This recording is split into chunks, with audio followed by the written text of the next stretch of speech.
अगले 8-10 मिनट में आप 5 ऐसे धमाकेदार रूल्स जानोगे जिनको जानकर आप बदल पाएंगे अपनी हार्ड स्टडी को स्मार्ट स्टडी में। और स्मार्ट स्टडी का मतलब है कि जो पढ़ाई आप 15 घंटे में कर रहे हो वो केवल 3 घंटे में कर पाओगे और बाकी के 12 घंटे आपके हैं। आप कुछ भी करो उनमें, एकदम फ्री हो, घूमो फिरो, कुछ भी करो। बस 2 ही शर्त है उसकी कि अगले 8-10 मिनट तक इस वीडियो का 1 सेकंड भी मत छोड़ना। लाइक शेयर का मन करे तो करना, नहीं तो मत करना, लेकिन इसको जितना जल्दी देखोगे लास्ट तक उतना ही आपका आगे जाकर के टाइम बचेगा। और दूसरी शर्त यह है कि ये जो स्मार्ट स्टडी है ना वो आपको आज से ही शुरू करना है। तो विदाउट वेस्टिंग टाइम सीधा आते हैं टॉपिक पे। और हाँ, जिनके पास 8-10 मिनट में नहीं है ना इस वीडियो को देखने की, मैं मान के चलता हूँ कि वो लोग हार्ड में बिलीव करते हैं, स्मार्ट में नहीं। जो हो सकता है उनके लिए सही हो, लेकिन मेरे भाई आज की डेट में जो कंपटीशन लेवल है, आपको जरूरत है एक हार्ड वर्कर की बजाय स्मार्ट वर्कर बनने की। आपको कब क्या पढ़ना है, कैसे पढ़ना है, कितना पढ़ना है, सारी की सारी बातें आपकी इसी वीडियो में कवर हो जाएगी। आपको एलियन बन के घूमने की जरूरत नहीं है, दूसरा वीडियो देखने की जरूरत नहीं है। वीडियो फिनिश करो और जाके पढ़ाई करो, क्योंकि आप सीखने वाले हो how to study smart. Rule number 1, don't read by time table, read by mood. पहला रूल ये है कि टाइम टेबल से नहीं बल्कि मूड के हिसाब से सब्जेक्ट चूज करके पढ़ाई करो। आपने मान लो टाइम टेबल बना रखा है, उसके साथ क्या प्रॉब्लम है कि जैसे ही आपका किसी सब्जेक्ट पे एक्स्ट्रा लोड बढ़ने लगता है आपका टाइम टेबल डिस्टर्ब होने लगता है, या हो सकता है रोज एक ही टाइम टेबल पढ़ पढ़ के आप बोर हो जाओ। मान लो टाइम टेबल के हिसाब से आपने अपने सामने मैथ की बुक खोल के रखी है। अब अगर आपका दिमाग काम नहीं कर रहा उसमें, तो आपके पास में 2 ऑप्शन है। या तो बुक को बंद करो भाई, थोड़ा घूम लो फिर लो बाहर जाके, किसी शांत जगह पे जाके बैठो और वापस आके फिर पढ़ने की कोशिश करो। दूसरा ऑप्शन यह है कि ये देखो, मैथ में अगर दिमाग आपका नहीं काम कर रहा तो साइंस में काम करेगा। अच्छा, साइंस में नहीं करेगा तो क्या इंग्लिश में करेगा? अच्छा, इंग्लिश में भी नहीं करेगा तो क्या अभी सोशल साइंस पढ़ोगे? कहने का मतलब है कि टाइम टेबल से ज्यादा आपका मूड मायने रखता है। आपको अपनी सेल्फ अंडरस्टैंडिंग होनी चाहिए, क्योंकि हर टाइम हर सब्जेक्ट को पढ़ने का मन नहीं करता यार। अच्छा, बट इसका मतलब ये नहीं है कि आप फिर उस मुश्किल सब्जेक्ट को कभी पढ़ो ही ना। उसको कैसे पढ़ना है वो इस वीडियो के लास्ट तक आपको मैं बता दूंगा। स्मार्ट स्टडी करने का रूल नंबर 2, मैंने फर्स्ट रूल में बताया कि मूड के हिसाब से पढ़ना ज्यादा आउटपुट देता है बजाय टाइम टेबल के। इस रूल नंबर 2 में आपको मैं बताऊंगा कि कितना पढ़ें और कैसे पढ़ें। अब देखो, मान लो आपने लगातार 10 घंटे पढ़ाई कर ली, जैसा कि हम सब लोग करते हैं। एक बार किताब लेके बैठ गए तो 2 घंटे, 3 घंटे, 5 घंटे सोचते हैं कि यार हम पढ़ाई कर रहे हैं, खूब कर रहे हैं, 10 घंटे पढ़ लिए, 15 घंटे पढ़ लिए। दोस्तों, दुनिया में बहुत तरह के रिसर्च होते रहते हैं दिमाग के ऊपर। रिसर्च बताते हैं कि जो हमारा दिमाग का कंसंट्रेशन पावर होता है, अगर आपको उसको बेहतर तरीके से यूज करना है तो वो ज्यादा देर तक नहीं टिकता। अलग अलग सर्वे अलग अलग बताते हैं, लेकिन मैं मान के चलता हूं कि आप शुरुआती 30 मिनट तक अच्छा फोकस कर पाओगे। तो अब आप लगातार 10 घंटे पढ़ रहे हो, तो जो आपके दिमाग की पावर है वो तो भैया पहले आधे घंटे में खत्म हो गई। उसके बाद तो बस आप टाइम को खींच रहे हो। तो लगातार बिना रुके पढ़ने का कोई मीनिंग नहीं निकलता मेरे दोस्त। मैं आपको स्मार्ट स्टडी करना बता रहा हूँ। आपको क्या करना है, ज्यादा इफेक्टिवली पढ़ने के लिए आप छोटे छोटे स्पैन बना के पढ़ाई करो। छोटे स्पैन का मतलब है कि 25 मिनट पढ़ो, 5 मिनट टहल के आओ, फिर 25 मिनट पढ़ो, 5 मिनट चाय पी के आओ, फिर 25 मिनट पढ़ो, 5 मिनट जाके पानी पी के आओ। ऐसा करने से क्या होगा कि जो आपका दिमाग थक रहा है 25 मिनट में, वो 5 मिनट में वापस रिचार्ज हो जाएगा और आप अगली 25 मिनट के लिए फिर से ठीक से फोकस कर पाओगे। यानी कि आपका दिमाग थोड़ा सा डिस्चार्ज हुआ, फिर आपने उसको 5 मिनट में चार्ज कर लिया। वही अगर आप किसी बैटरी को 8 घंटे लगातार काम में लेकर के पूरा डिस्चार्ज कर दोगे तो वो भैया 5 मिनट में चार्ज नहीं होने वाली।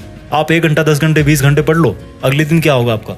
इसका असर पड़ेगा आपकी अगली पढ़ाई के सेशन पे। लेकिन अगर आपने 25-5 के रूल के हिसाब से 8 घंटे पढ़ाई की तो हर 1 घंटे में आपको 10 मिनट का रेस्ट मिल गया, 10 मिनट आप रिचार्ज हो गए। तो 8 घंटे में आपको 1 घंटे 20 मिनट का रेस्ट मिल गया, आपके दिमाग को रेस्ट मिल गया, या कह लो कि वो वापस साथ में चार्ज होता जा रहा है। 25-5 के बाद में आते हैं स्मार्ट स्टडी रूल नंबर 3 पे। अब आपने क्या किया, 25-5 के हिसाब से पढ़ाई करना चालू कर दी। अब आपके दिन का जो लास्ट वाला 25 मिनट का स्पैन है ना, उसमें आपको पढ़ना नहीं है, आपको 2 काम करने हैं और उन दोनों कामों में आपको बहुत ज्यादा मजा आने वाला है। पहला काम तो ये कि आज आपने जो पढ़ाई करी है तो उसका टारगेट पूरा हुआ कि नहीं हुआ, और उसी बेस पे आपको कल क्या पढ़ना है, कितना पढ़ना है, कल का जो स्टडी प्लान है वो आज ही बना लेना है कि कल मुझे इतने चैप्टर कवर करने हैं, या फिर मेरा कोई दूसरा काम है। जैसे मान लो आपको मार्केट जाना है, तो आपको कोशिश ये करनी है कि आपका जो पढ़ाई का प्लान है वो मार्केट जाने से पहले ही कंप्लीट हो जाना चाहिए। या कह लो कि शाम तक या दोपहर तक आप अपना टारगेट पूरा करो और उसके बाद में दोपहर बाद या शाम को जाकर के मार्केट में काम करो, अगर बाद में कर सकते हो तो। क्योंकि मार्केट में तो इतना दिमाग लगाने की जरूरत है नहीं यार आपको। तो दिन के लास्ट के जो 25 मिनट वाले स्पैन में पहला काम तो आपको ये करना है कि आज की जो प्रोग्रेस हुई है उसके हिसाब से कल का प्लान एडवांस में बना लो, ताकि आपको सुबह उठते ही पढ़ाई पे लग जाना है, एलियन की तरह इधर उधर नहीं घूमना। दूसरा काम आपको क्या करना है, लास्ट के 25 मिनट वाले स्पैन में अपने आप को इनाम दो। अब इनाम कैसे दोगे यार अपने को? मान लो आपने कोई मूवी देख ली, या चले गए गोलगप्पे खा के आ गए, या दोस्तों के साथ गॉसिप कर ली, जिसमें आपको मजा आ रहा है, जिसमें आप डेली अपना टाइम वेस्ट करते हो, जिसमें आपको मजा आता है, उसको आपने उस लास्ट वाले स्पैन में किया। तो वो आपका एक तरह से रिवॉर्ड हो गया। हमारा जो दिमाग है ना, वो एक बच्चा है यार, और जैसे कोई बच्चा काम कर देता है तो उसको क्या देते हैं बदले में? चॉकलेट देते हैं। तो उसी तरह से उसको ट्रीट करना है। समझ गए मेरी बात? सेल्फ रिवॉर्ड और प्लानिंग करनी है आपको लास्ट वाले 25 मिनट के स्पैन में। रूल नंबर 4, मैंने आपको रूल नंबर 1 में बोला था कि मुश्किल सब्जेक्ट को कैसे पढ़ना है, वो मैं आपको इस वीडियो के लास्ट तक जरूर बता दूंगा। तो वही मैं आपको रूल नंबर 4 में बताने जा रहा हूँ। रूल नंबर 4 है कि आप तब तक किसी सब्जेक्ट में परफेक्ट नहीं बन पाओगे जब तक उस सब्जेक्ट को आप अपने लिए सिंपल नहीं बनाओगे। एक स्मार्ट स्टूडेंट वो होता है जो मुश्किल से मुश्किल टॉपिक को भी सिंपल से सिंपल वर्ड्स में समझा सके। जिस दिन आप में ये क्वालिटी आ जाए, समझ जाना कि आप उस सब्जेक्ट के मास्टर बन गए हो, आप स्मार्ट हो, इंटेलिजेंट बन गए हो। इंटेलिजेंस का मतलब होता है कि चीजों को सिंपल बनाना। जैसे मान लो कोई बहुत बड़ा साइंटिस्ट है, उसने एक ऐसी मशीन बना दी जो बहुत काम करती है, बटन दबाते कोबरा निकल के आता है, लेकिन उसको यार यूज करना मुश्किल है। तो इस इंटेलिजेंस में क्या मजा आया? अब वही साइंटिस्ट अगर उस हाईली कॉम्प्लिकेटेड मशीन को यूज करना बहुत आसान कर दे कि भाई कोई भी बंदा आएगा 5 मिनट में उसको सीख जाएगा, बटन दबाते डायनासोर निकाल लेगा वहां से, तो इसको बोलेंगे the real intelligence with real smartness. अब भैया पढ़ाई को कैसे आसान बनाए ताकि हम स्मार्ट और इंटेलिजेंट बन सके? तो देखो, टॉपिक्स को सिंपल बनाने के लिए आपको फैक्ट्स और कंसेप्ट समझनी पड़ेगी। अब फैक्ट क्या होता है, कंसेप्ट क्या होती है? साल्ट में सोडियम और क्लोरीन होता है, ये है एक फैक्ट। और वो बनता कैसे है, वो हो गई उसकी कंसेप्ट। तो आपको फैक्ट से ज्यादा कंसेप्ट पे ध्यान देना है। अगर आप कंसेप्ट समझ लोगे तो उससे रिलेटेड जितने भी फैक्ट्स हैं वो सब के सब आपको याद हो जाएंगे और हमेशा के लिए याद हो जाएंगे। अब भैया कंसेप्ट को कैसे समझे? देखो, कंसेप्ट समझने के लिए डायग्राम समझना बहुत जरूरी है। अगर आप फिजिक्स पढ़ रहे हो, केमिस्ट्री पढ़ रहे हो, मैथ पढ़ रहे हो, तो आपको डायग्राम अच्छी तरह से समझ में आने चाहिए। और अगर डायग्राम नहीं भी है आपकी कंसेप्ट में, तो खुद आपको अपने दिमाग में पिक्चर बनाना है। जिन लोगों ने चीजों को याद रखने के वर्ल्ड रिकॉर्ड बना रखे हैं, वो एक बात कॉमनली बोलते हैं कि जो भी आप पढ़ रहे हो, जो भी आप याद रखना चाहते हो, उसको याद करना है अगर लॉन्ग टाइम तक जल्दी से, तो उसकी अपने दिमाग में एक पिक्चर बनाना सीखो। क्योंकि शब्दों को भूलना आसान है पर तस्वीरों को नहीं।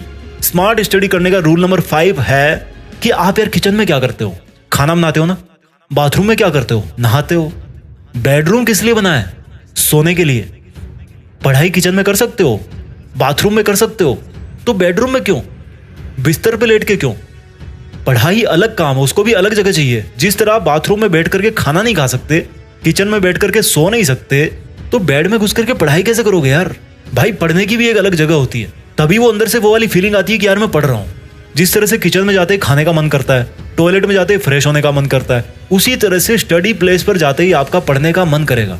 अरे भैया लगाओ एक टेबल कुर्सी कहीं थोड़ा बेड से हटके, और वहां से अपने पूरे मनोरंजन की जो रंग बिरंगी सामग्री है उनको थोड़ा साइड में करो। आपका दिमाग आपको बोले कि वाह सर आज तो मजा आ गया, क्या पढ़ाई हुई है आज तो, एकदम फोकस करने वाली जगह मिल गई, एकदम धांसू जगह है, कोई डिस्ट्रैक्शन नहीं था वहां पे। इसका फर्क पड़ता है मेरे भाई। आप बेड में घुस करके पता नहीं मुझे क्या करते हो। बेड किसके लिए बना है? इसलिए भाई पढ़ना मतलब एक अलग काम, अलग एनवायरनमेंट और एक अलग प्लेस। मैं जल्दी से आपके लिए रिवाइज कर देता हूँ 5 रूल्स जो आपको करवाएंगे smart study. Rule number 1, don't read by time table, read by mood, ताकि आपका जो पढ़ाई में मन है ना वो लगा रहे।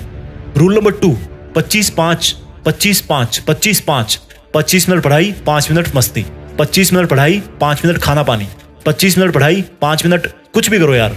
Rule number 3, plan and party. दिन का जो लास्ट 25 मिनट वाला जो स्लेब है ना, उसमें अगले दिन की क्या पढ़ाई करनी है आपको, उसका प्लान आज ही करना है। आज कितनी आपने पढ़ाई करी, क्यों नहीं कर पाए, वो सब चीजें आपको एनालाइज करनी है ताकि आप कल उनको रिमूव कर सको। और जिस दिन उस डे वाला पढ़ाई का प्लान कंप्लीट हो जाए, टारगेट पूरा हो जाए, तो भैया थोड़े मजे भी कर लो। और जिस दिन पढ़ाई पूरी ना कर पाओ तो उस दिन भी थोड़ी मस्ती कर लो यार, क्या बिगड़ता है? वैसे भी बिना पढ़ाई करे तो करते आ ही रहे हो, अभी तो कोशिश तो कर रहे हो कम से कम। रूल नंबर 4 है स्मार्ट स्टडी करने का कि चीजों को सिंपल बनाने के लिए पढ़ो। इंटेलिजेंस और स्मार्टनेस का मतलब है कि चीजों को सिंपलेस्ट बनाना, और अपनी पढ़ाई को सिंपल बनाया जाता है कंसेप्ट से। आपको कंसेप्ट्स पढ़नी है। स्मार्ट स्टडी करने का रूल नंबर 5 है, जिस तरह से किचन में सो नहीं सकते, बाथरूम में खा नहीं सकते, उसी तरह से बेड पे लेट करके पढ़ नहीं सकते। कहीं अलग अपना थोड़ा एक आसन वासन लगाओ, कहीं पे फ्लोर पे बिछाओ, कुछ दरी वरी बिछाओ, वहां पे जाकर के आराम से पढ़ो। इन 5 रूल्स के अलावा और कोई ऐसा तरीका है जो आप मेरे साथ में शेयर करना चाहते हैं तो उसको नीचे कमेंट में जरूर लिख के बताना, क्योंकि मैं आपके कमेंट्स का रिप्लाई कर पाऊं या ना कर पाऊं, लेकिन आपके जो कमेंट्स हैं उनको सबको पढ़ने की कोशिश जरूर करता हूं। तो शेयर करना इस वीडियो को उस बंदे के साथ, उस अपने फैमिली मेंबर के साथ जो 10 घंटे, 15 घंटे, 20 घंटे पढ़ रहा है, लेकिन उसको आउटपुट नहीं मिल रहा है क्योंकि वो हार्ड वर्क कर रहा है, स्मार्ट वर्क नहीं कर रहा। और भैया कुछ बड़ा सोचो, बड़ा करो। देश में अपना नहीं बल्कि दुनिया में देश का नाम करो। जय हिंद, वंदे मातरम।